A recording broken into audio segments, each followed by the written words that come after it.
von einem anderen Planeten. Das ist Chris Pfeiffer.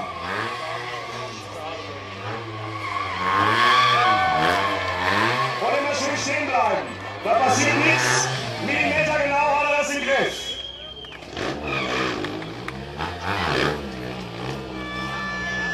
So, was ist hier los? Wo ist mein Ernstfall? Wo ist der Sachsenring?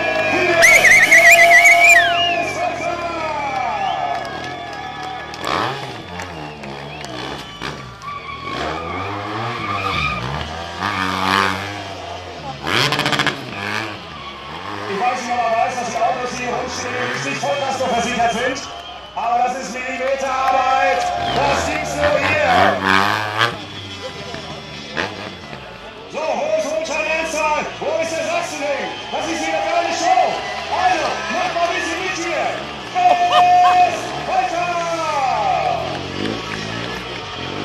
Hier, auch das ist eine Spezialität. Diese Tricks von ihm einmalig. Schauen Sie mal das Tempo. Alles auf dem Hinterrad.